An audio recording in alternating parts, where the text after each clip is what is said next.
Fokus berita dari Sabah petang ini, banjir di Kinabatangan bertambah buruk. Perinciannya kita bersama Anisia Daulus di Kota Kinabalu. Teruskan. Ya, baik Ifah. Jumlah penduduk terjejas banjir yang berlindung di Pusat Pemindahan Sementara PPSSK Bukit Garam, Pekan Bukit Garam menunjukkan tren peningkatan. Berdasarkan infografik Sekretariat Jawatankuasa Pengurusan Bencana Negeri, setakat 4 petang tadi, 100 penduduk daripada 23 keluarga dipindahkan ke PPS berkenaan berbanding hanya 14 orang daripada 3 keluarga 12 tengah hari. Mereka terdiri 22 lelaki dan 34 wanita dewasa, manakala selebihnya kanak-kanak. 4 buah kampung terlibat banjir kali ini termasuk Kampung Muhibah Bukit Garam. Daerah Kinabatangan diisytihar sebagai kawasan bencana banjir pukul 4.45 petang Rabu. Sehingga 4 petang tadi hanya 1 PPS dibuka. Pakar Cerun Jabatan Kerja Raya JKR akan menjalankan kajian dan siasatan bagi mengenal pasti punca runtuhan bongkah batu besar di Jalan Buli, Sim Sandakan pagi semalam. Jurucakap JKR Sandakan yang dihubungi pemberita menjelaskan kajian itu juga bagi menilai keberangkalian berlaku runtuhan susulan di kawasan ini.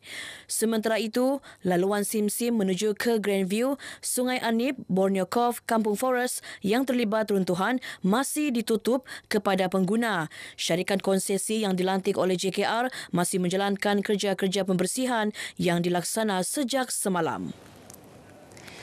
Sumbangan asas Rahmah Sara memberi impak besar kepada kesejahteraan hidup penerima khususnya di pedalaman Sabah. Peningkatan jumlah sumbangan kepada isi rumah kepada RM2,100 bermula 1 April berbanding RM1,200 sebelum ini turut memberi kelegaan kepada mereka. Rata-rata penerima di daerah Nabawan yang ditemui RTM menyifatkan Sara amat bermakna bagi mereka. Sumbangan itu membolehkan penerima terdiri penduduk miskin dan miskin tegar mendapatkan barangan keperluan asas yang amat bernilai bagi mereka. Malah penyaluran Sara melalui MyKad juga memudahkan mereka berbelanja tanpa tunai di kedai-kedai runcit berdaftar. Terima kasih kepada kerajaan kerana memberi bantuan Sara. Ada bantuan ini bolehlah ambil barang sikit-sikit. Terima kasih kepada kerajaan. Madani onsite. Berterima kasihlah kepada Perdana Menteri kita, Datuk Seri Anwar Ibrahim, kerajaan sekarang ini kerana memberi bantuan ini kepada rakyat. Ya, seperti mana di Nabawan, kita lihat bagaimana kesibukan mereka di Tenom, Keningau dan di seluruh Sabah inilah. Kita amat berterima kasih kepada kerajaan Persekutuan, khususnya kerajaan Madani, kerana bantuan ini serba sedikit dapat menanggung keperluan masyarakat yang memerlukanlah. Antara barangan asas yang boleh diperoleh dengan Sara termasuk beras, minyak masak, gula dan tepung serta barangan kebersihan diri, ubat-ubatan dan peralatan sekolah. Setiap isi rumah yang layak kini mendapat RM200 sebulan berbanding RM100 sebulan sebelum ini. Ia memanfaatkan 5.4 juta penerima sumbangan tunai ramah STR di seluruh negara melibatkan peruntukan RM13 bilion. Selain isi rumah, penerima STR dan IKASI, Sara turut disalurkan kepada warga emas dan golongan bujang yang layak dengan jumlah sumbangan antara RM50 hingga RM150 sebulan. Inisiatif Kementerian Pendidikan Malaysia KPM melaksanakan pemakaian lencana jalur gemilang pada pakaian seragam murid disambut baik masyarakat Sabah. Segelintir ibu bapa yang ditemui RTM berpendapat langkah positif itu akan membantu pelajar mengingati bendera Malaysia sekaligus menanam semangat patriotik dalam diri generasi muda. Sebagai ibu bapa, saya ni menyokonglah untuk adakan lencana jalur gemilang di baju setiap murid-murid yang ada di sinilah di Malaysia. Ini mungkin akan membantu kita untuk melahirkan murid-murid yang mencintai negara kita. Sebelum ini cuma nama yang lepas budak tu kurang faham apa tu jalur gemilang. Lepas tu di tiap hari dipakai, ditanam semangat kecintaan kepada negara. Jadi mereka akan menilai apa yang tersirat yang tersuratlah nilai-nilai kecintaan pada negara. Pada pandangan saya sebagai seorang ibu bapa, saya bersetuju lebih kepada menerapkan nilai-nilai patriotik, cintakan negara untuk membezakan kita punya pelajar dengan pelajar yang ada di sini, pelajar rakyat Malaysia dengan pelajar-pelajar dari negara lain. Pemakaian lencana jalur gemilang pada pakaian seragam murid akan dilaksana bermula 21 April ini secara berperingkat di semua institusi pendidikan kelolaan KPM. Ia meliputi sekolah kerajaan, sekolah bantuan kerajaan, kolej matrikulasi dan Institut Pendidikan Guru Malaysia.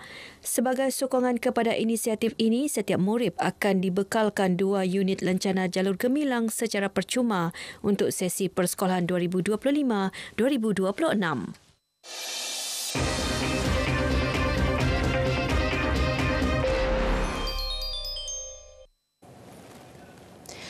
Penyakit buah pinggang gejalanya boleh dikesan awal, namun jika tidak dirawat ia boleh menyebabkan kegagalan buah pinggang sehingga memerlukan rawatan dialisis atau pemindahan organ. Ikuti perkongsian wartawan Dulis Simon.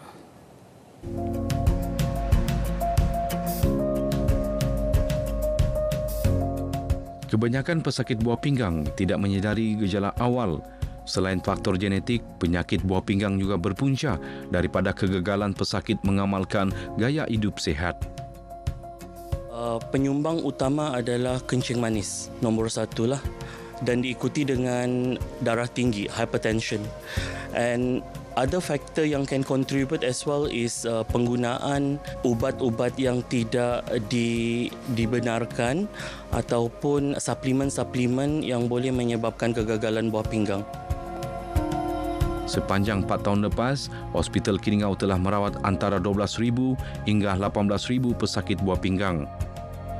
Antara cabaran-cabaran yang dihadapi oleh pihak hospital, terutamanya dari unit hemodialisis adalah pesakit-pesakit ini ada setengah yang tinggal jauh dari kawasan bandar, ada yang dari Pegalungan, dari kawasan Pensiangan. Bukan semuanya pesakit ini mempunyai kehidupan yang baik, ada yang memang susah dari segi keuangan. Namun, beberapa klinik kesihatan luar bandar kini menyediakan rawatan untuk pesakit buah pinggang.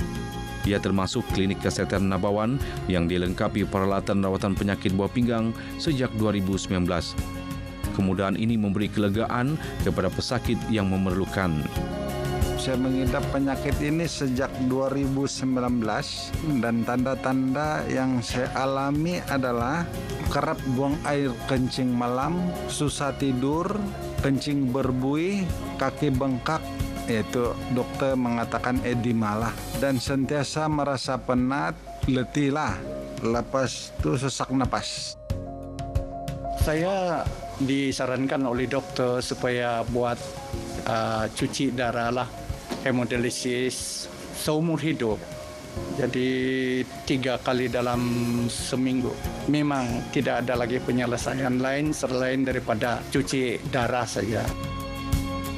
Pelbagai program dijalankan oleh Hospital Keningau sempena sambutan Hari Buah Pinggang Sedunia baru-baru ini.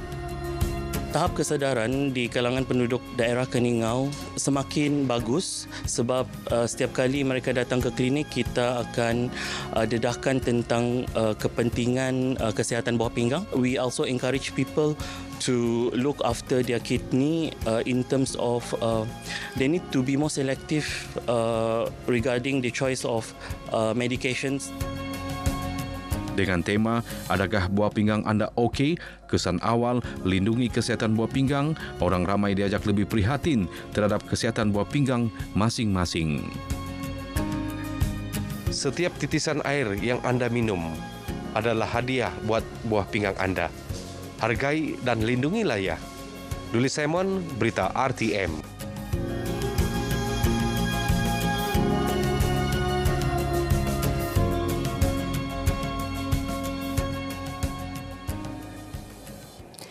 Baik, sekian perkongsian dari negeri di bawah Bayu. Kembali bersama Ifah untuk lebih banyak perkembangan semasa dalam negara dari sungai hingga segara Palestin pasti merdeka. Ifah. Baik, terima kasih, Anne.